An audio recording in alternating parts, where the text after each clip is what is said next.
So, you want to commission some art, or you are simply interested in the process and want to learn more about it. Well, while there are a lot of videos explaining it from the artist's perspective, there's not so many that explain it from the customer perspective. I intend to change that. In this video, I will give you the tidbits of information you need to do your first commission. Be it a cool banner for your profile, your very own persona, or that kind of art. Throughout the years, I've done a lot of commissioning myself, and that's where I learned all of these things. Once you finally get started, it can be quite a fun little hobby, but don't be like me and spend a little bit too much money on it. Assuming all of you are more financially responsible than me, let's take a look at the topics we'll discuss today. First and foremost, finding artists. Next, we'll talk about the various terms and terminology that you may need to do a commission properly and to price them yourself a little bit. Next, communication with artists. And finally, how to avoid scams, because trust me, there will be a lot of those.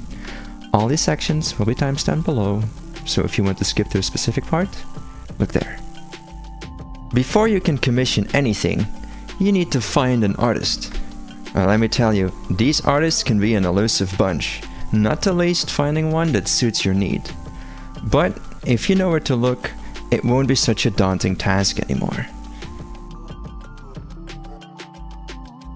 The first places I would start is social media. Places like Twitter or Blue Sky house a lot of artists sharing their work. When they're open for work, their bio will contain something like a work email or maybe a website with more information. However, finding artists on these platforms can be a little bit difficult. You see, some use hashtags to indicate they are open for work, but not all of them do it. That's kind of a problem. When you want to search, you're not going to find much. So instead, I would suggest using a snowball method.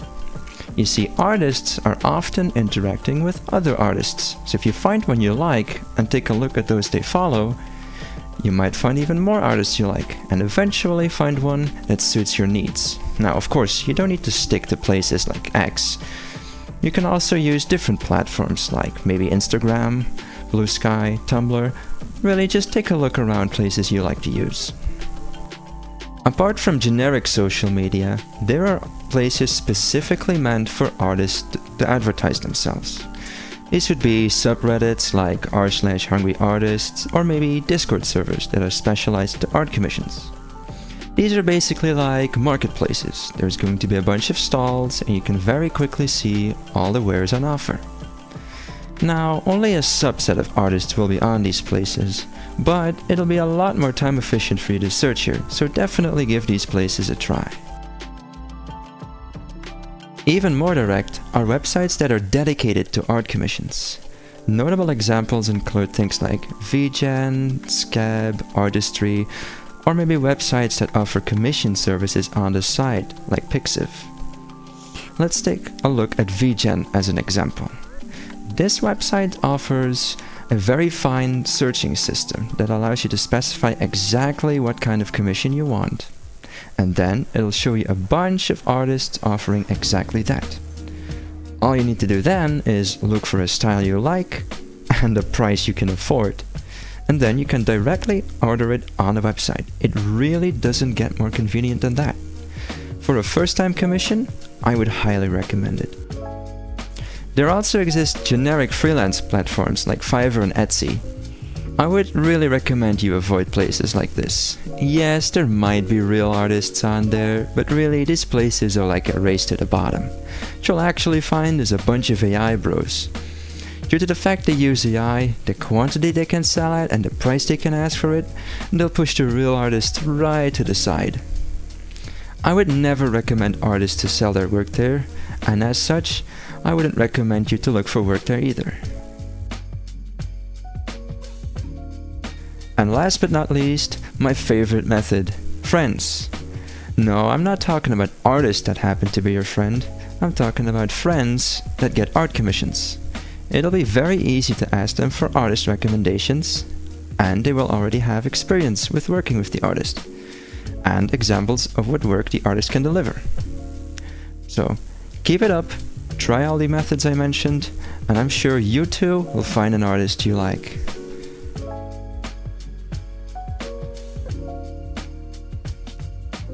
So, you have an idea you would like to commission, but what kind of price should you expect for this commission? What are all those terms in the commission page? Is this price even reasonable? Well, to answer those questions, we first need to know what kind of commissions are out there, because these will be the important factors when deciding what price your commission will be. First, let's discuss a simple concept. How much of your character do you want drawn? It makes sense. The more of your character that is drawn, the higher the price would be. This is what is referred to as the crop. Generally, it starts with just a headshot where you can only see the character's head. Then, bust up, which generally includes the top part of the torso. Then we can go all the way to half body, which would include the hips, maybe some of the legs, and of course, finally, a full body, where the entire character will be visible. On a side note, it is not required for a headshot commission to be cheaper than a full body one. Drawing just the face, depending on the level of detail, can take just as much time as drawing a whole body. Speaking of level of detail, this is actually the next factor that determines the price of your commission. You see, the level of detail can be broken up in a few phases. Generally, it'll start at a sketch or line art piece. This is basically a rough drawing of your idea without any colors. Should you want some colors in your art, well then you may want to go to a flat color. The flat part referring to the lack of shading or lighting and such. But it does add some color to your piece, and depending on your needs, this may be all you have to get. That'll save you some money. Now, if you want the full level of detail, then you'll want to go for a fully rendered piece. You see, this is where all the shading and reflections and smaller details come into play. But you will also be paying the full price. A similar thing can be seen with background. Sometimes you don't need one, another time a simple one will suffice, or maybe you have a very detailed idea in mind. This of course has an effect on the price. The amount of characters you want in a commission is also very important. Every additional character incurs a cost. Some artists may charge the full price for every single character you add, others may charge them at a percentage of the original character's price. Do keep in mind that a lot of artists have a maximum limit to the amount of characters they will allow you to commission in a single piece. Pieces with a lot of characters get very complex, and not every artist is up to the challenge. Keep an eye out for this thing called a commission sheet. It is kind of like a menu at a restaurant that'll list all the various options an artist has for you using the terms we just discussed. If an artist has one, it is a good idea to take a look at it to get an idea of what the prices will be. I would like a half body, let's say flat collar, add 2 variants, and maybe let's add an extra character as well. Ma'am, this is a Wendy's? However, there is a limit to commission sheets. If the idea gets very complex, a lot of characters, multiple pages, very detailed backgrounds and machinery, then you'll really want to get a quote from the artist directly. These kinds of ideas are just far too complex to fall into neat price brackets. But speaking of complex ideas, maybe you don't have an idea at all. Well, in that case, you may be interested in letting the artist just draw whatever they want. Commissions like these are often called surprise me or scab-like. Essentially, you will give the artist references to your character, and the artist will get to do whatever they want with it. In doing so, you will save a bit of money. Speaking of ideas, sometimes artists sell YCH commissions. Basically, these are your character here commissions. These are a pre-made idea or pose that, when you pay the artist, they will draw your character in that pose. These are often sold at a discount as well, because the artist can reuse parts of the commission, for instance the background or the scene, for multiple people. Something else you may want is different versions of the same commission. Think different outfits, different poses, stuff I can't mention on YouTube. Now all these things will and a little extra charge. Some artists, however, may offer a few free variants when you get a commission. Always make sure to look at the terms. Now, when it comes to stuff like revisions, if you do it during the sketch phase, most artists won't charge you extra. But major revisions beyond that might incur a little price, so always make sure to check if there's any rules according to that. Now, all these terms I just discussed, they really apply mostly to 2D art.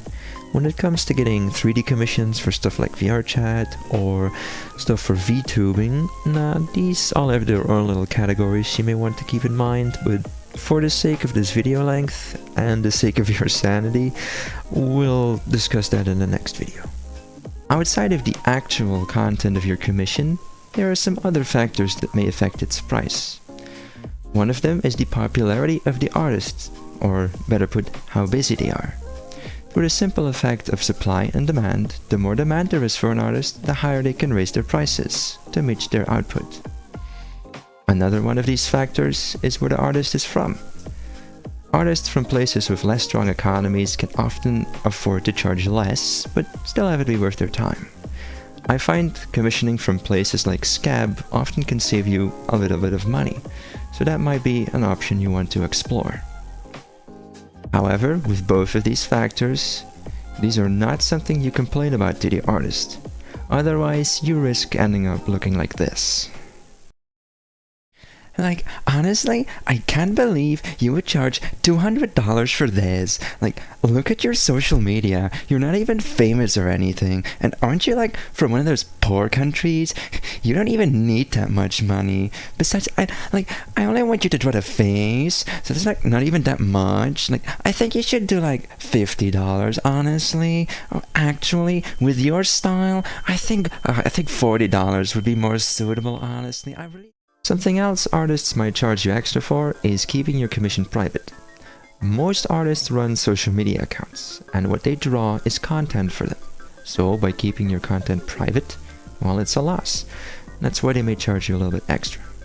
Another thing is commercial fees. You see, when an artist makes a work for you, they retain the right to that work.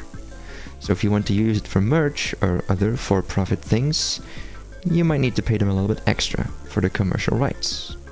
And finally, we have rush fees. If you have a very strict deadline or want them to work extra fast, well then don't be surprised when they charge a little bit extra for this. You found an artist and decided on what type of commission you want to get.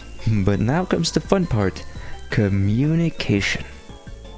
Well, luckily in the previous section, we learned various terms that you can use to make this easier.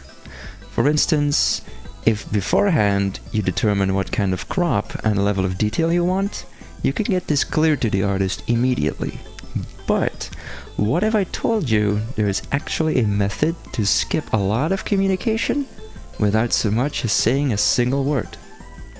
As it turns out, artists have terms of service. Now, don't worry, nothing like those giant corporate text walls that you just blindly accept.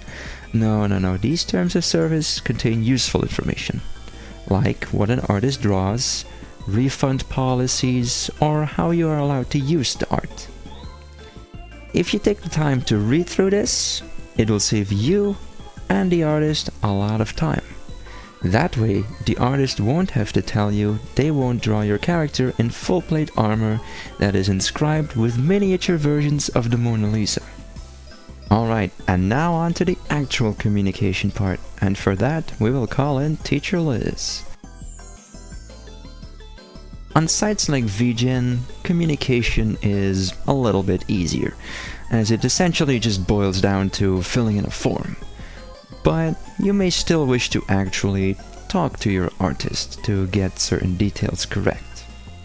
Now, when you slide into those DMs, try not to open with just a hi and then nothing. Nowadays, there's a lot of bots and, other nuisances that'll bother you in DMs, so try and immediately be clear that you're looking to get a commission. This will make things go over smoother for both parties. If you're not quite sure what to say, just greet them, tell them you're looking to get a commission, and ask them if they're still available. Would you please draw some art for me? Would you please draw some... You know what? I got this. Will you please be my big booby mommy? What? Who said that? Oh, that was embarrassing. Okay, great. You contacted the artist and they are available for work. Now we just have to get your idea across. But how do we go about that? Well, since the final product is graphical in nature, the best way to do it is reference images. First and foremost, reference images of your character. Assuming you have them, of course. If the commission is about getting a new character made, then try and get reference images of other characters that have a vibe you like, or maybe reference images for clothing you want. Next up, you want to think about pose references. Find different images that have a pose you like, or use a free tool like justsketch.me. This is a website with 3D puppets that you can use to get your pose across. Finally, for stuff like backgrounds, you also want references, maybe even real-life pictures. The gist of it is really try to visually get across what you want. This has the highest chance of working. I don't really have a reference image. Oh, wait.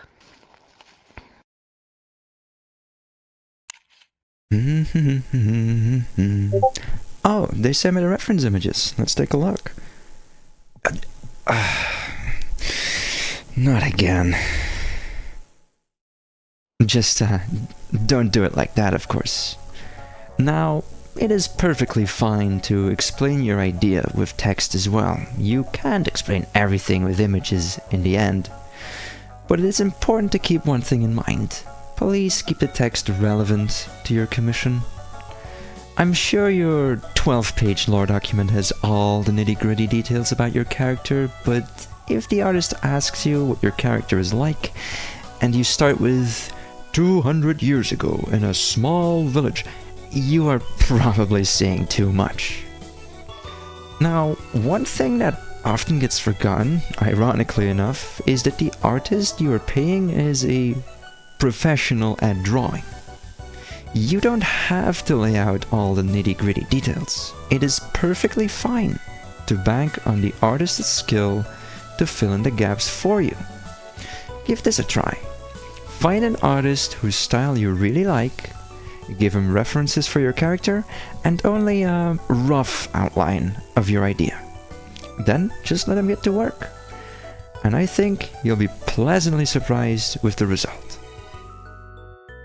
After establishing your idea, don't forget to discuss these few practical bits of information. The most important one, what's it gonna cost and how are you expected to pay it? Everything beforehand or 50-50?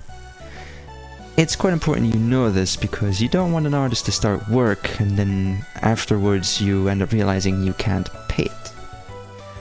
Apart from that, other things are important as well, you know. How long is it expected to take? Are you going to end up in a queue and when can you expect work to be done? Or, you know, other stuff. Can you always ask for revisions? Or only during certain moments, like the sketch phase? Now, it's very important that you discuss these things beforehand, you see. That'll make sure everything goes nice and smooth. Speaking of communication, sometimes there is no communication. On platforms like Scab and Pixiv, you can send a request. And that's it. You don't get to talk after that. So in these cases, you need to make really sure that everything you need to say is in this one message you get. Because of that, for certain commissions like character designs or complex stuff like multi-page works, you really don't want to be using services like this. Doesn't really work out that well. Now, you might be excited to go out there and get your first commission, but let me rain on your parade a little bit. You see, nowadays, anywhere there's money to be made, there's going to be scammers. And let me tell you, in the art commission scene, there's a lot of scammers. So let me tell you how you can maybe avoid them and protect yourself. Now, the first and most important rule is you contact the artists, not the other way around. What do I mean by that? Well, if someone comes into your DMs unsolicited offering art services, 99% of the time it is a scam. So what I would highly suggest you avoid doing is going to public places like Discords, Reddits, or even worse, social media, and publicly let people know you are looking to do a commission. The moment you do this, you will have alerted the horde, and let me tell you, they will come in droves. Even if a real artist contacts you, you'll have to find them through lists and lists of bots and AI bros. Now, I do know some places on Discord and Reddit do artist verification, so you can at least know who is real from who isn't, though I would still suggest you don't do this because you'll still have to deal with all these DMs you don't want. So you found an artist you want to commission, but how can we be sure they are legit? Well, you can never be quite sure, but by looking at their past, you can get a pretty good idea.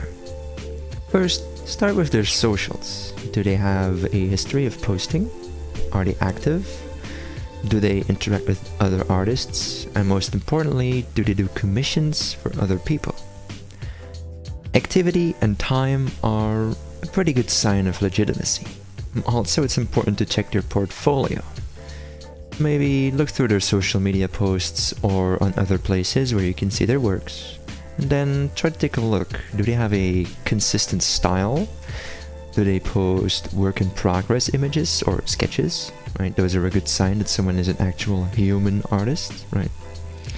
And if they don't have these things, right, they're not active, they don't post a lot of art, or you see suspicious stuff like asking for emergency commissions because they need money quickly, well, in those cases, you may want to think twice about commissioning that artist.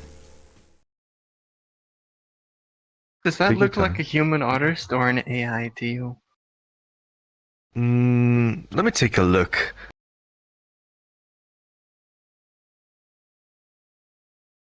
I don't know. I don't know about this one, to be honest.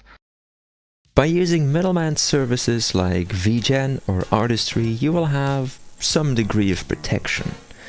If an artist ends up not delivering any work, then you can contact support and probably get a refund. However, for direct payments, like stuff with PayPal, you need to make sure to never use services like friends and family. If you do, you will lose all ability to refund. Always make sure to use the goods and services option. Now, some artists may demand that you use the friends and family option because of a fear that you might refund them. In this case, I would say, since this is a professional business transaction, the customer also has a right to some level of protections. If they refuse to do it without you using friends and family, then, well, I'm afraid you'll have to refuse the commission. Sometimes, however, you're stuck using services that don't offer you any protection at all. In cases like people from countries that get refused by a lot of services, you'll have to get a little bit creative to actually pay them. For instance, using donation platforms like Boosty. It'll work in the end, but using stuff like that, well, it removes any possibility for you to refund. So if you do this, you better be very sure you trust them. Another thing I see scammers do sometimes is delay or find excuses to not start the work. Their goal is to get past the refund deadline for PayPal, to then get away with the money. If you follow the advice in the communication section and have a rough timeline about when the work should be done, then if this date is nearing and you have no results, don't be afraid to go for a refund. The artist actually did some work, they could have shown you. If they didn't do any work at all, well, why would they complain about doing a refund? So here we are, finally at the end of the video. I hope the video contained information that you can use next time you're going to do a commission. And if there's anything I missed, feel free to put it in the comments. Additionally, if there's any subject you would like me to make a video about, let me know as well. For instance, maybe a video about commissioning VR chat avatars. And as a final note, I would like to thank you all for watching, and please like and subscribe so you are notified next time I upload.